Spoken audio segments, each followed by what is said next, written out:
Jumpa lagi, rekan trader semuanya. Hadir lagi saya seperti biasa menemani rekan trader semuanya di acara Kupas Tuntas Gold kita pada hari ini. Kita memasuki akhir minggu yang sangat luar biasa. Minggu kedua bulan Mei tahun 2023. Pergerakan pasar seperti biasa menjelang tutup minggu ini ya dia udah pada dikit lagi udah pada tiarap ya, karena hari ini pun juga selain news yang besar dari Inggris tidak ada news-news lain lagi. Nah, tapi untuk pergerakan gold kita bisa lihat di sini bahwa gold memiliki tendensi yang sangat luar biasa saat ini rekan trader.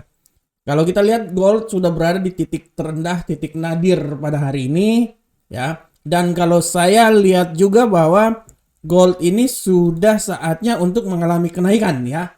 Saya terlambat malahan tadi. Nah, dia udah saatnya untuk mengalami kenaikan. Dia sudah sekarang udah melewati level 2014 yang menjadi pertanyaan saya, apakah dia bisa kembali ke level 2020? Nah, ini dia. Saya bisa bilang bahwa untuk sampai ke 2017 masih bisa lah. Masih bisa ya. Apalagi RSI ini kan juga kan baru RSI ini belum baru di level berapa ini 50 kan. Artinya kan kalau belum sampai level 50 artinya kan masih punya kemampuan untuk lebih tinggi lagi kenaikannya. Oleh karena itu saya bisa bilang bahwa kalau menurut analisa saya kemungkinan besar ini dia bisa menembus level-level sampai paling maksimal menurut saya dia akan mencoba sampai di level sini rekan trader 2022. Saya optimis bahwa dia masih bisa menembus level 2020. Kembali lagi karena tadi pagi dia sempat pembalikan arah dan dia sempat di level 2000 ya. Sorry 2000 berapa? Iya 2000. Dia sempat ke level 2000. Sekarang dia mengalami kenaikan yang sangat luar biasa. Dia coba membalikan arah dan kalau saya lihat pun juga dia ini masih punya peluang untuk naik lebih tinggi lagi. Ya. Dia masih punya peluang naik lebih tinggi lagi karena kalau menurut saya kalau dia sudah bisa melewati 2017 artinya kemungkinan besar dia akan menuju sampai 2022. Ya, 2021 lewat lah ya. 2021 2022 menurut saya lewat ya, tapi kuncinya adalah bagaimana dia bisa menembus 2017 dulu. Tapi saya yakin bahwa dia bisa menembus 2017. Bisa. Menurut analisa saya sampai pada penutupan pasar minggu ini. Ya, dan kalau kita lihat rekan trader, bagaimanakah pergerakan gold pada minggu ini? Nah, ini luar biasa.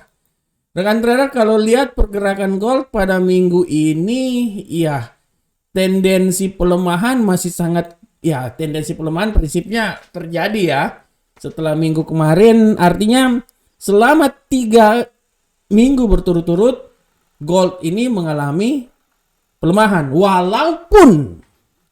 Walaupun di tengah pelemahan yang terjadi dia sempat menembus level yang paling tertinggi di 2079. Ya.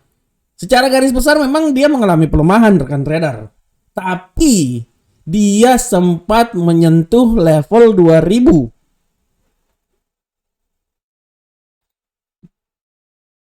Berapa ya? 2000 kan 2050 malahan 2000 berapa lebih tinggi lagi ya. Nah, ini 2059 ya. Dia sempat menyentuh level situ ya rekan trader ya. Nah, ini yang 2079 sorry. 2079. Nah, oleh karena itu rekan trader harap kita perhatikan juga bahwa ini merupakan tanda-tanda ke depan seperti kayak gimana. Dan kalau kita lihat rekan trader di sini, saya juga bisa bilang bahwa gold ini memang ya cara garis besar dia sekarang bermain di seputaran level 2020. Yang menjadi pertanyaan saya, apakah dia bisa lebih tinggi lagi? Nah, ini dia. Ini menjadi pertanyaan yang paling luar biasa karena di acara Kupas Tuntas Gold saya kemarin, saya cuman melanjutkan apa yang dikatakan oleh seorang analis dari UBS ya. Dia menyatakan bahwa tahun 2024 bulan Maret, gold ini punya peluang naik sampai ke 2200. Kalau menurut saya masuk logika, karena kalau kita lihat bulanan pun juga sih, menurut saya sih dia masih bisa naik, rekan trader. Dia masih kemungkinan masih bisa naik ini. Nah, oleh karena itu saya bisa bilang bahwa masuk logika sebenarnya. Masuk logika. Karena kemarin dia sempat menyentuh 2080. Kalau 2200 itu wow, luar biasa banget. Tapi kalau 2150 menurut saya masuklah. Bisa lah ya rekan trader ya. Nah, untuk berbicara gold saat ini, rekan trader bisa lihat ini saya ya. Kupas tuntas gold saya hari ini ya. Nah, kita bisa lihat di sini bahwa bagaimanakah gold ke depan dan bagaimanakah tendensi gold untuk minggu depan. Kalau saya lihat di sini tendensi gold untuk minggu depan, dia ini masih bisa berfluktuasi ya. Dia masih bisa berfluktuasi dan gold untuk minggu depan minggu ini mengalami pelemahan ya. Kalau minggu kemarin dia mengalami kenaikan. Minggu kemarin mengalami kenaikan, tapi minggu ini agak sedikit koreksi mengalami pelemahan ya. Nah, apakah gold ini minggu depan dia bisa mengalami penguatan lagi? Nah, kalau kita lihat secara teknikal, saya bisa bilang bahwa dia ini udah berada di level sini nih ya. Kalaupun memang dia masih bisa naik, ya mungkin dia akan berkisar sampai titik tertinggi dia itu mungkin 2050 menurut saya. Ya, mungkin 2050 dia bisa naik sampai 2050. Tapi setelah itu kayaknya tendensinya agak sedikit, mungkin minggu depan dia agak sedikit mengalami pelemahan. Minggu depan mungkin dia akan sedikit mengalami pelemahan. Tapi kan kita akan lihat seberapa besarkah itu akan terjadi ya rekan trader ya. Dan saya senangnya gini rekan trader. Banyak sekali artikel-artikel atau pengamat-pengamat analis yang menyatakan bahwa memprediksikan pergerakan emas untuk ke depan ya. Ini salah satu yang saya baca pada hari ini ya di portal lah ya. Ini sabar. Saya tunjukin gambar saya dulu lah biar kelihatan lah wajahku ini yang ganteng. Gimana sih? Oke rekan trader. Di salah satu news di sini ya. Di sini dibilang bahwa gold XAU/USD dapat diperdagangkan di wilayah yang belum pernah ditembus di seputaran 2100.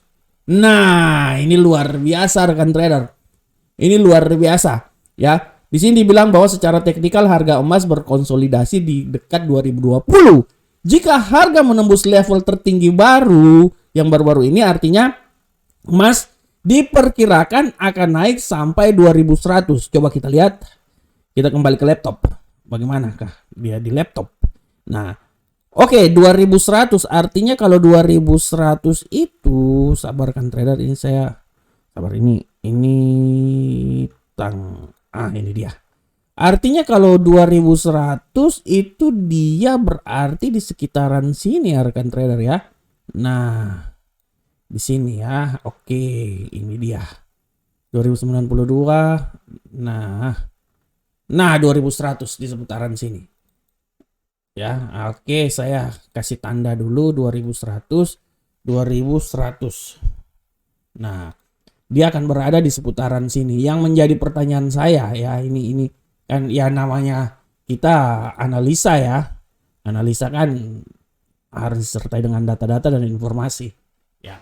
Yang menjadi pertanyaan saya dengan bagaimanakah dia bisa sampai ke 2100 ya? Menurut saya untuk bisa sampai 2100, langkah yang paling dia awali dulu ya, dia harus tetap berusaha di atas 2020 dulu.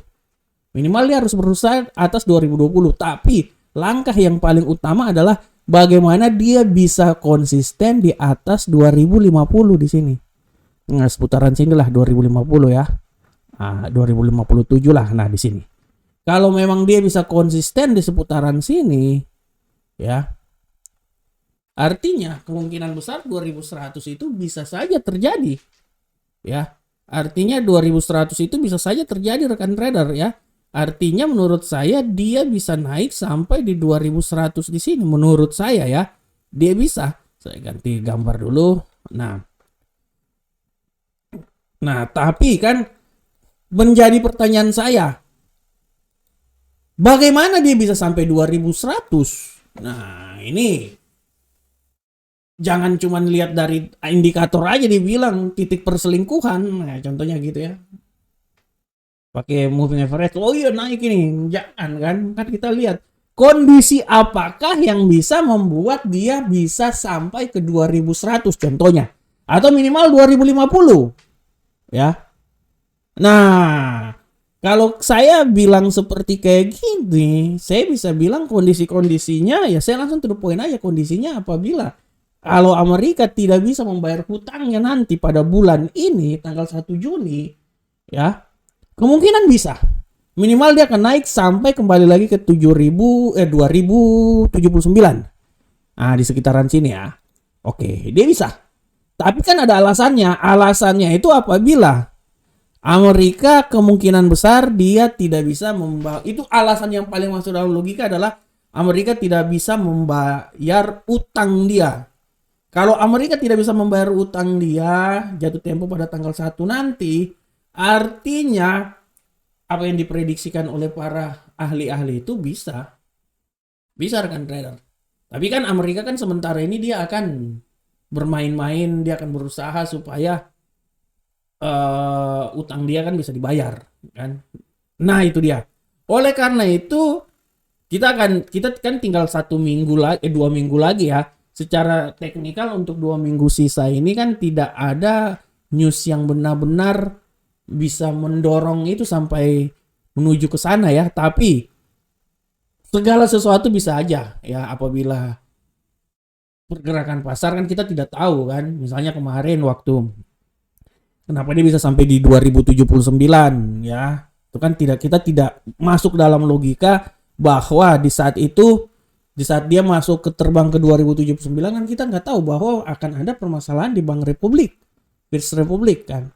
Nah, misalnya waktu dia naik yang pertama kali itu kan kita nggak tahu kalau ada permasalahan di Bank Silicon Valley. Habis itu agak sedikit meredah lagi, masuk masalah kedua lagi. Ya, dia keluar lagi ya. Permasalahan di seputaran Bank First Republic. Dia naik lagi menembus 79. Nah, yang menjadi permasalahannya, oke, kalau dia masuk ke 2100 ya artinya ya mungkin permasalahan yang lebih masuk dalam logika itu adalah permasalahan gagal bayar hutangnya Amerika. Itu menurut saya ya rekan trader ya. Menurut saya ya, karena sekali lagi Janet Yellen, Tante Janet Yellen, si tante. Saya mau bilang oma udah tua juga, biar lebih keren aja tante. Si Tante Janet Yellen ini bilang bahwa perekonomian dunia akan benar-benar mendapatkan masalah apabila Amerika gagal bayar hutang. Gila aja ya, Amerika gagal bayar hutang, perekonomian dunia kan kacau. Nah, statement-statement ini ibaratnya statement-statement kunci, dan statement-statement ini seperti memberikan tekanan buat perekonomian dunia. Nah, oleh karena itu di sisi lain ya kalau terjadi seperti gitu ya orang akan berlomba-lomba kan mengamankan aset mereka. Dan kalau terjadi kayak gitu orang akan berlomba-lomba mengamankan. Mungkin mereka akan mengamankan Bitcoin. Karena Bitcoin kadang-kadang dia gila juga, kalau dolar turun dia naik. Yang paling cepat seperti kayak gitu ya Bitcoin. Atau orang mengamankan, kalau orang gila pasti di Bitcoin ya. Kalau saya ibaratnya kalau Bitcoin itu seperti trading binari. Nah, kan trading binari kan kita nggak tahu ya. Nah dia bisa naik luar biasa. Atau ya mungkin bisa mengamankan aset-aset mereka itu di gold. Oleh karena itu untuk bisa sampai ke 2100, kembali lagi saya bilang bahwa itu akan terjadi. Saya tidak bilang bahwa tidak mungkin terjadi, segala sesuatu mungkin. Dalam dunia trading, dalam dunia perdagangan, segala sesuatu itu mungkin ya. Dunia trading ibaratnya kan dunia politik ya. Tidak ada kawan sejati, yang ada kepentingan sejati di sini.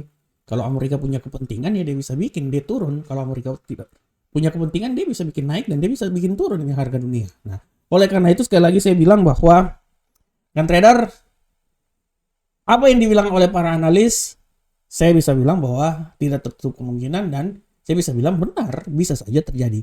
Tapi dibutuhkan sumbu-sumbu peledak untuk bisa mencapai nilai tertentu. Ya. Oleh karena itu, menurut analisa saya, menurut pemahaman saya, sumbu peledak yang paling masuk dalam logika adalah apabila terjadi gagalnya pembayaran utang yang dilakukan atau yang terjadi pada Amerika. Dari situ dia akan menjadi sumbu peledak bukan cuma saja buat gold, tapi hampir buat semua perekonomian dunia. Oke rekan trader, keren banget, baru pernah sekali ini aku analisa panjang banget seperti kayak gini ya. Demikianlah kupas tuntas gold kita hari ini. Ya, kita bicara lebih santai karena hari Jumat. Saya berharap semoga apa yang saya berikan ini setidaknya memberikan pegangan terhadap trading yang akan dilakukan oleh rekan trader. Tetap analisa yang terbaik adalah analisa yang dipunyai oleh rekan trader semuanya. Saya cuma memberikan masukan, tapi yang menentukan trading, keberhasilan trading adalah rekan trader sendiri. Sampai ketemu kita di pertemuan berikutnya. Salam profit Indonesia.